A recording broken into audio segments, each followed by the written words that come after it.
Welcome in, welcome in. Wholeness, integrity means the same thing. As you know that? I did that on a word of a day and seen that like integrity and wholeness. And including word of the day, glad to have you guys here today. We're going in, I'm recording. I have plans, at least do 3. I'm going to do something. I kept talking about what I'm going to do and I haven't did it. So there's some things I'm going to do. We're going to start today with a little series on what I said I was going to do.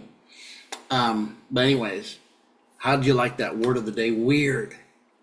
Not at all what you thought it meant. It actually is an empowered spiritual word for them who can change their fate and make U-turns on the reality. That's next level. And then we think it's somebody that just acts differently. No, these people that act differently are in a different state of knowing and knowledge. That's why they're different. And all my weirdos, where you at? Because we got a group. We'll call you weirdos. We're the weirdos. Because we know who we are and what that word means. You got to go, if you haven't seen that word of the day, weirdo, you got to go take a look. You got to go get enriched, and you got to go see it because it is the next level. Well, anyways, I'm going to get into something today, so I'm not going to waste too much time because we're going to read some articles. We're going to watch a video. We're going to talk. I said I was going to talk about some of these men or women from the past that had their connection into what they did, and we're going to talk today about the one and psychoanalyst Dr. Carl Jung, who used it with consciousness, infused it, or took took alchemy and transmutated it or integrated it in his practice with truth and alchemy. And so let's get into this. This should be a good one. I got a few lined up for you that are similar, so we're going to get into this today, okay? Get this out of the way. So Carl Jung, we're going to get into Mr. Jung, one of the base people that we talked about, one of the fathers into modern day psychology. So let's read about him before we do. Let's see what we can do about Mr. Jung. Okay, get this out of the way because my thing is in the way for me. So let's put that there. So let's see. Carl Gustav Jung, July 26, 1875 to June 6, 1961. What is that? 86 years. Was a Swiss psychiatrist, psychotherapist, psychologist, pioneer evolution theorist who founded the School of Analytical Psychology. He was a prolific author, illustrator, correspondent, complex, controversial character, perhaps best known through his autobiography about memories, dreams, and reflections. He went deep into the self. He really started, and he put in his work about doing the inner work of self, of getting to know yourself. He was one of the ones that in recent memory went into the shadow self, which we talk about doing the shadow work here. So let's go down a little farther. Work was influential in the fields we just mentioned: anthropology, archaeology, literatures, philosophy, psychology, religious studies, evolutionary theory. He worked as a research scientist in Bergholze Psychiatric Hospital in Zurich under Eugene Bleuler. Jung established himself as an influential mind, developing a friendship with Sigmund Freud, founder of the psychoanalysts, conducting a lengthy correspondence paramount to their joint vision of human psychology. Jung is widely regarded as one of the most influential psychologists in history. Freud saw the younger Jung not only as an heir, but he had been seeking to take forward the new science of psychoanalysts, but as means to legitimize his own work. Freud and other contemporary psychoanalysts were Jews facing rising anti-Semitism in Europe. Jung was a Christian. Freud secured Jung's appointment as president of Freud's newly founded International Psychoanalytical Association. Jung's research and personal vision, however, made it difficult for him to follow his older colleagues' doctrine, and they parted ways. So he was going a new way because he was a conscious. This guy had tapped into consciousness. He knew about Hermeticism, alchemy. All these were included in his work, which you will see because I got a little video to play too. So he parted from Sigmund Freud, which, as I known, was not a bad thing. There's some things that maybe we'll go down that little Sigmund rabbit hole in another time, but we will see about that. I don't know if it's something I want to do or not. You let me know. This division was painful for Jung, resulted in establishment of Jung's analytical psychology as a comprehensive system separate from psychoanalysis. Scholar Joseph Hayem Jerusalemi believed Jung's later anti-Semitic remarks might be the clue to the schism. Along the central concepts of his analytical psychology this is a key one, is individuation.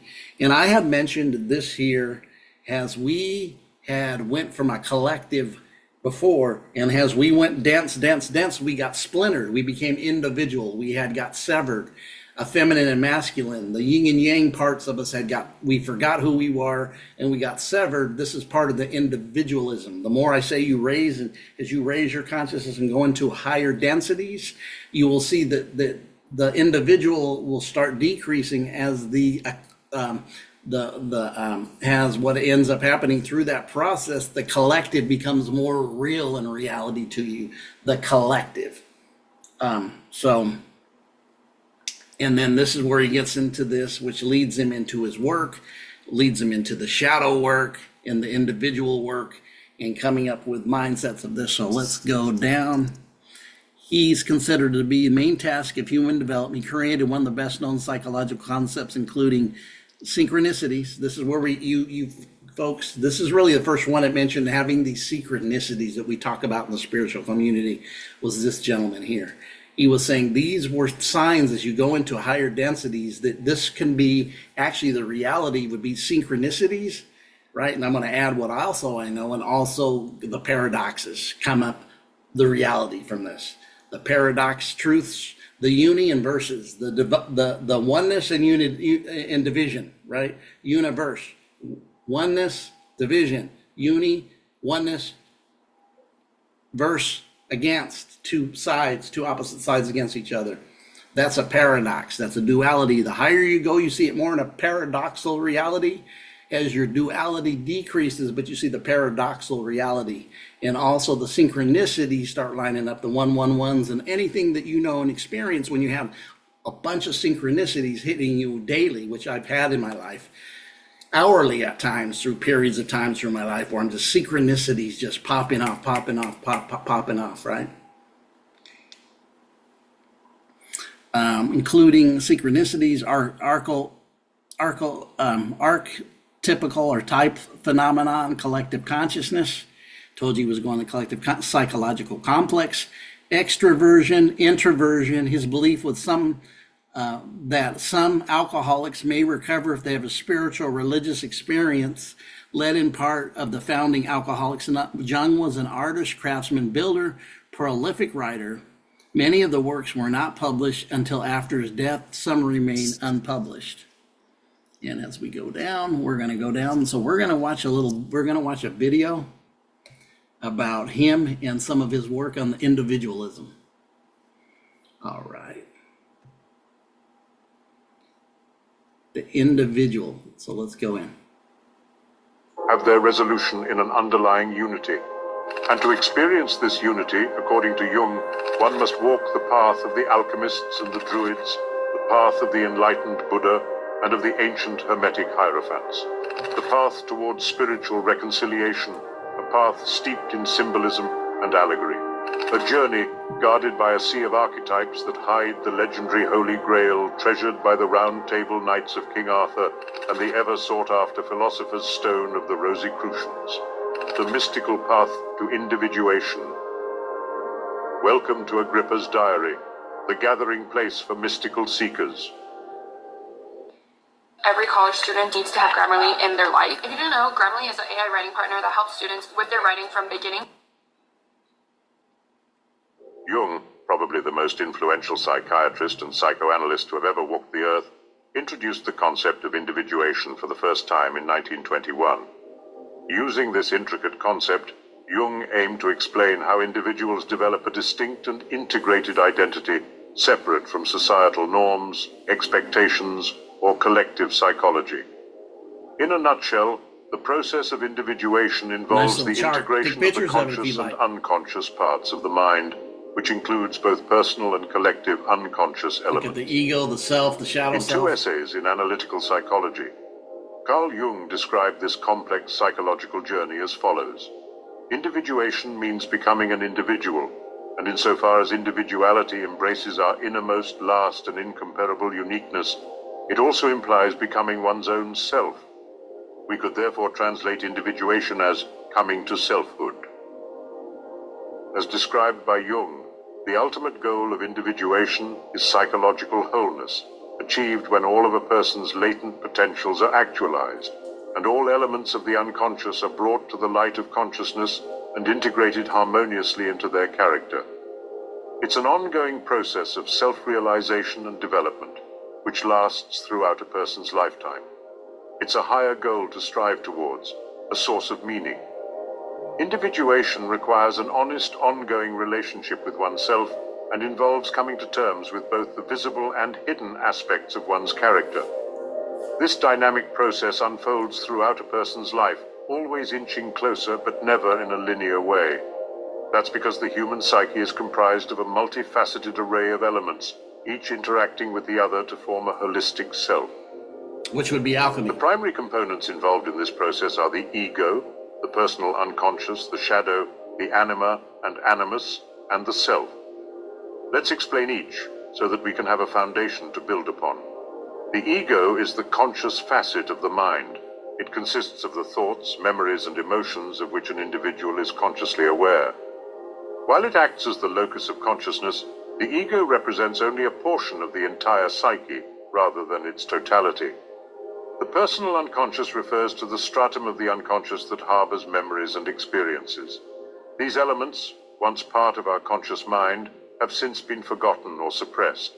The personal unconscious also houses what Jung termed complexes, which are intertwined patterns of thoughts, feelings, and perceptions that emerge from significant personal experiences. The shadow is a repository for all aspects that the ego disowns or fails to identify with. It often conceals traits that the individual deems undesirable or shameful, hidden away from conscious acknowledgement.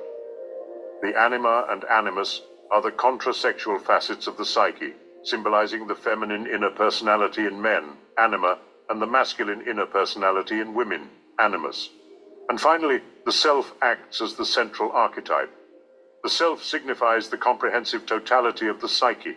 It encapsulates both the conscious and unconscious mind, embodying the facet of personality that incessantly strives for unity, wholeness, and self-realization. The self is often experienced as a profound sense of integration and completeness, symbolized in spiritual alchemy by the philosopher's stone. In this context, individuation can be compared to the process of alchemical transmutation. Carl Jung writes, "I hold the view that the alchemist's hope of conjuring out of matter the philosophical gold, or the panacea, or the wonderful stone, was only in part an illusion, an effect of projection. For the rest, it corresponded to certain psychic facts that are of great importance in the psychology of the unconscious. As is shown by the texts and their symbolism, the alchemist projected what I have called the process of individuation into the phenomena of chemical change." Would you be interested in collecting Sorry about five-figure these paychecks commercials. for a few hours of work, helping me in your spare time from home? So, how does one initiate this transformation? According to Jung, fundamentally, this is a process that occurs naturally, but it can become a conscious process. In answer to Job, Carl Jung writes, "The difference between the natural individuation process, which runs its course unconsciously, and the one which is consciously realized, is tremendous. In the first case, consciousness nowhere intervenes. The end remains as dark as the beginning. In the second case, so much darkness comes to light that the personality is permeated with light, and consciousness necessarily gains in scope and insight. But this, in turn, requires a high degree of awareness and going through the potentially painful process of metaphorically slaying our persona. The persona refers to the societal facade we adopt to integrate into our community. This construct starts developing early in our lives when societal pressures compel us to align with personality traits that resonate with contemporary social values, dismissing those that contradict societal standards. Jung clearly states that fundamentally the persona is nothing real. It is a compromise between the individual and society as to what a man should appear to be. He takes a name, earns a title, represents an office. He is this or that. In a certain sense, all this is real. Yet in relation to the essential individuality of the person concerned, it is only a secondary reality, a product of compromise, in making which others often have a greater share than he. The persona is a semblance, a two-dimensional reality. However, the issue arises when individuals reach a point where they identify themselves solely with this social facade, thereby isolating themselves from their profound psychological dimensions. Hence, it is crucial for those aspiring to follow the deliberate route of personal growth to realize that their societal facade merely symbolizes a fragment of their comprehensive personality. Jung writes, "One cannot individuate as long as one is playing a role to oneself. Wow. The convictions one has about oneself are the most subtle form of persona and the most subtle obstacle against any true individuation. One can admit practically anything, yet somewhere one retains the idea that one is nevertheless so-and-so, and this is always a sort of final argument which counts apparently as a plus. Yet it functions as an influence against true individuation. It's important to note that the individuation process is unique to every individual, but it typically involves several key steps. The journey towards individuation first calls for a profound encounter with oneself, a process we term as self-reflection. This confrontation with the self, however, is no frivolous undertaking. It is akin to descending into an abyss, peeling back the layers of our conscious identity to reveal the raw, unvarnished truths that lie beneath. It is a deep dive into the realm of our psyche, illuminating the unknown with the light of conscious awareness. This process demands a level of introspection that can sometimes seem disconcerting. It is an unrelenting quest for truth within oneself, a quest that requires first and foremost an unwavering commitment to honesty. One must be prepared to question every known aspect of their existence, scrutinizing thoughts, beliefs, and feelings in a ceaseless exploration of the self.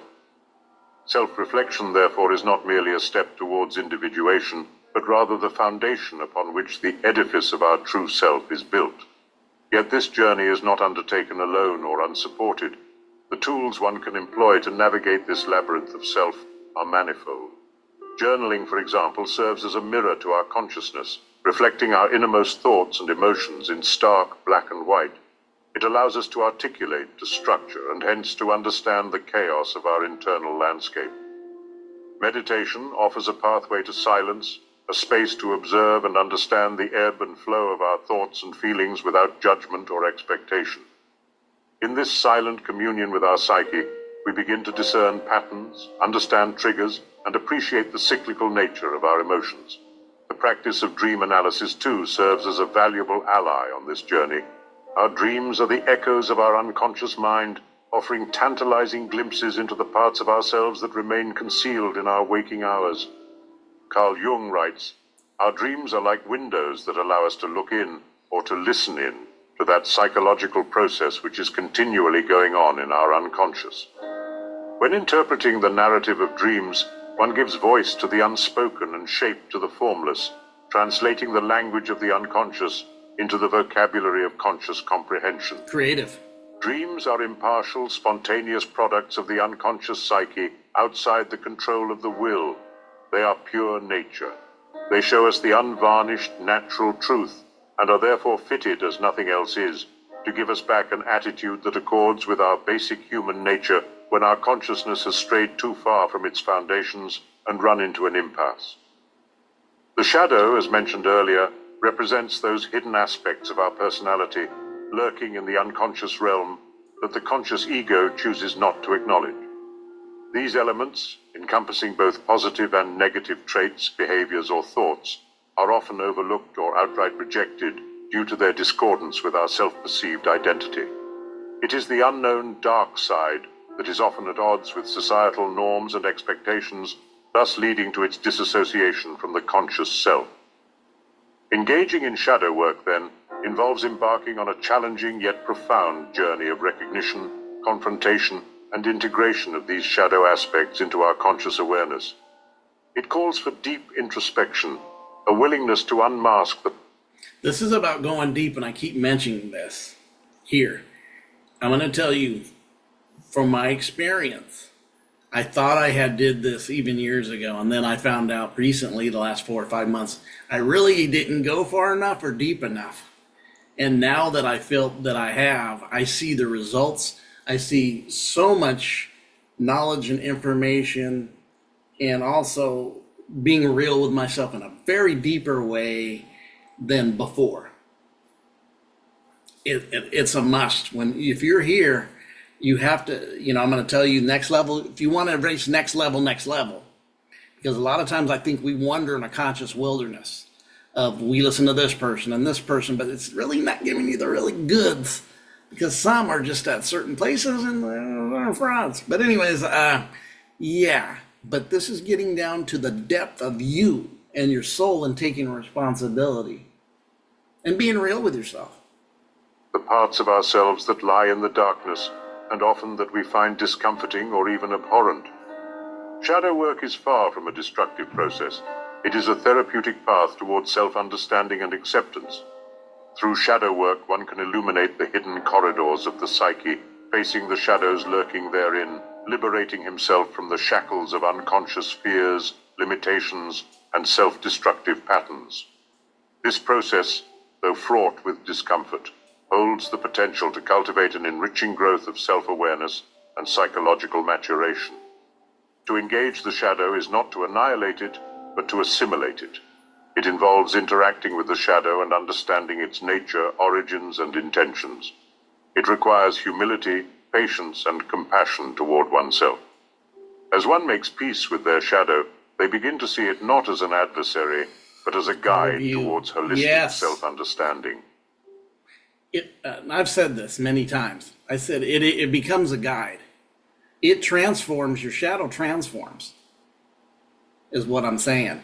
The shadow starts even transforming. What happened here? No, it wants to give me Dr. Livinggood, but I'm The anima and animus, as expounded by Jung, are intriguing. Actually, Dr. Livinggood's another story, but I will not share here. This will be for the future, of an experience I had. Very good for help, but we're not here. What I was talking about, this becomes a guide, like a portal for you, like your spirit guide. But even in a deeper way, it's you guiding you from the other side of you, in the dark, dark side of you that has been hiding from you, until you just embrace it. Like I said with the inner child, talk to the inner child like you're talking to your own child or talking to yourself. Because many of you are conscious, know you self-talk. Because the best conversations you will have is in self-talk. So let's go. Intriguing constituents of the unconscious mind. They represent the feminine and masculine psychological aspects respectively, and reside deep within our psyche, beneath the veil of conscious cognizance. According to Jung, these elements aren't bound by the constraints of one's biological sex, but rather are universal facets inherent to every individual. The anima, often regarded as the inner woman in a man, signifies the embodiment of all feminine psychological tendencies within the male psyche, including aspects such as empathy, intuition, and cooperation. The anima symbolizes the unconscious feminine qualities that a man possesses, and its interaction with the conscious mind can impact his relationships with women and his understanding of the feminine world. On the other hand, the animus, or the inner man in a woman, stands for the collective masculine psychological tendencies within the female psyche, including attributes such as assertiveness, rationality, and analytical thinking. The animus is more than a mere aggregation of male attributes. It is an expression of the unconscious masculine tendencies that exist within every woman, guiding her interactions with men and her perception of the masculine world. Carl Jung writes, "The natural function of the animus as well as of the anima is to remain in place between individual consciousness and the collective unconscious. exactly as the persona is a sort of stratum between the ego consciousness and the objects of the external world. The animus and the anima should function as a bridge or a door leading to the images of the Portal. collective unconscious, as the persona should be a sort of bridge into the world. The encounter with the anima or animus in one's psyche isn't a simple, straightforward process. It requires a conscious effort to acknowledge. Remember I told you, he said not as straightforward. We are not living in a linear time. That's what it looks like in the illusion of past, present, and future. But everything is at the same time, which is a way deeper, higher density to experience, see it, know it, and experience it. But as you go into the higher realms of this, that's what happens. You go more into collective. Let's go. And harmonize these energies within oneself. Harmonize. Integration I of keep these saying that here. archetypal images may initially stir cognitive dissonance and inner turmoil, but it is through this confrontation that an individual can achieve a more comprehensive understanding of their own psyche and gender identity. In fact, the existence of the anima and animus is nothing more than a law of the microcosm. According to the 7 Hermetic principles explained in the Kybalion by the 3 initiates, who essentially build upon the ancient Hermetic texts, this is a byproduct of the law of gender. The Hermetic laws go beyond the individual's psyche and apply to everything in the universe.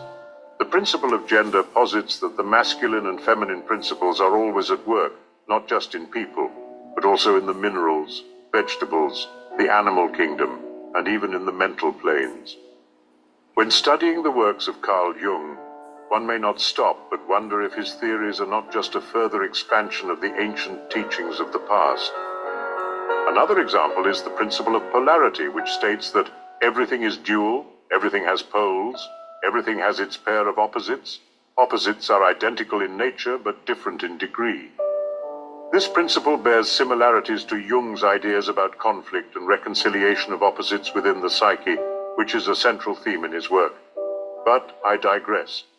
If you want to explore this narrative further, I suggest you watch my video on Carl Jung and his secret Masonic lineage, where I provide further evidence to support these parallels. Studies showing high cholesterol in people with higher cholesterol, less cardiovascular incidences. Finally, the encounter with the self signifies a paramount stage in the ongoing journey towards individuation. It represents the momentous confluence of the conscious and unconscious mind, a profound alignment akin to a rare celestial event marking the passage of personal evolution. In the labyrinth of the psyche, the self emerges as the embodiment of an internal symphony, harmonizing the dissonant notes of consciousness and unconsciousness. Its encounter is not merely a casual chance meeting, but a deeply transformative experience, a rendezvous that irrevocably changes the landscape of one's inner world. It may well be compared to a moment of enlightenment when one catches a glimpse of the entire universe contained within the prism of their mind. Experiencing the self often feels like a sublime spiritual moment. It is akin to a deep-sea dive into the dark waters of one's psyche, an intimate exploration of the subterranean caverns of the mind. The encounter, however, is not without its shadows.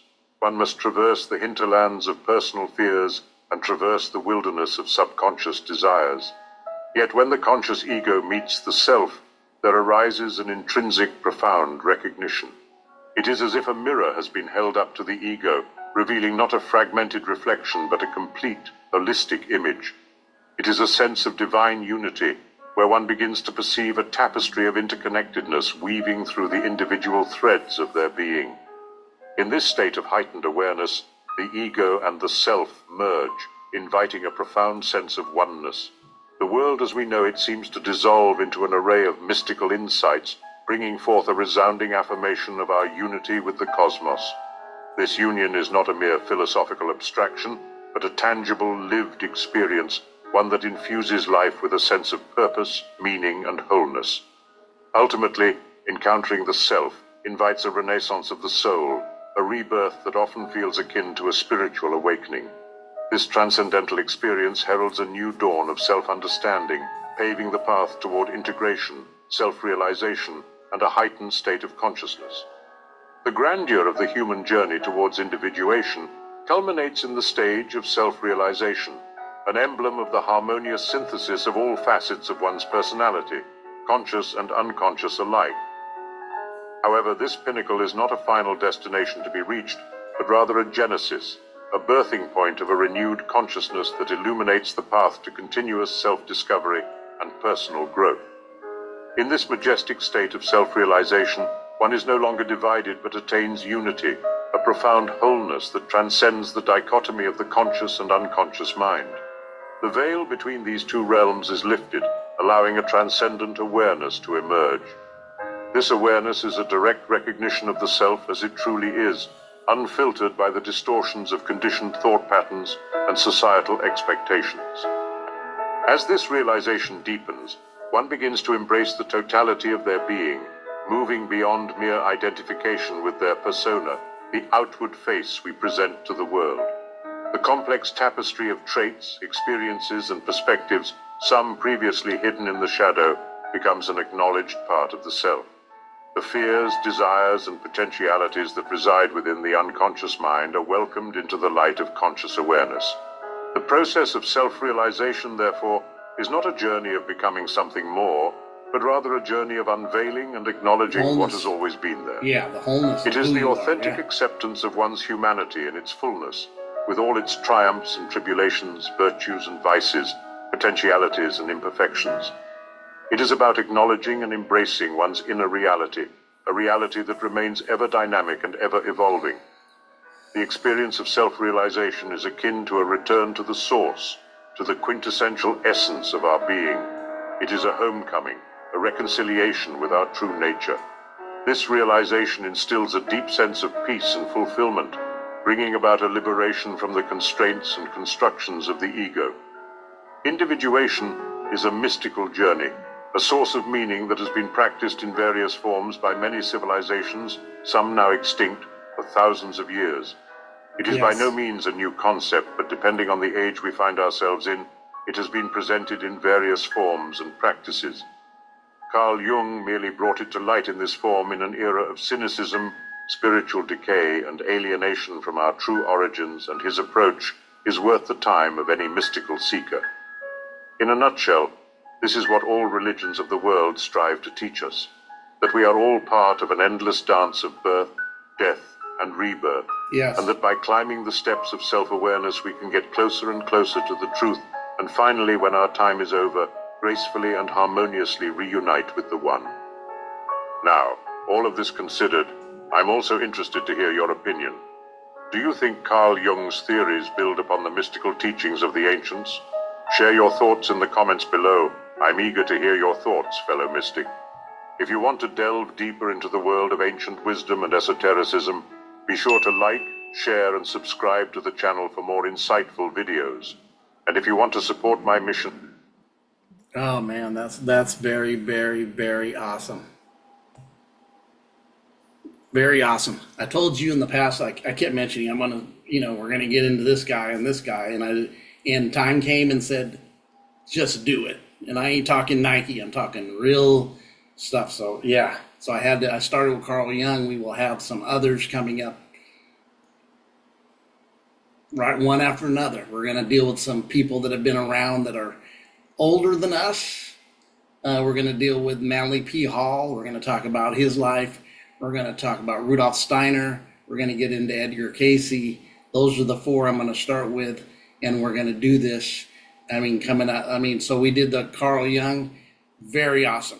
I worked in the mental health field for a long time, and I've known about Carl Jung, but we're deep diving, knowing that his integration of what he was doing into the spiritual, using spiritual antidotes, if I can say that, of alchemy, and what he learned in the hermetic order, alchemy, esoterica, to translate it into even the expansion of the shadow work and stuff. Great stuff. You guys have a great day, and we'll be coming back for some more, okay? We will definitely be doing it again with somebody else next. I'm not going to tell you who. When it happens, you will see. Have a great day. Hey, D-Boy West Coast Uncensored. right? It will go on this thing. D-Boy, West Coast Uncensored, Daniel Abro with the Daniel with a capital D, the Abro with a capital A, and that is on my Cash App to help with this work so we can do some of the things I like to do, okay, as we grow. And thank you for the new people that have grown recently. Just over the weekend, we had a few new addies. Thank you guys here. Thank you guys, India. And thank you guys, some of the other areas. It was India, definitely. And there was a couple other places that was far. India, Russia, and Iran. Yeah, you guys have a great day. You guys have an awesome day.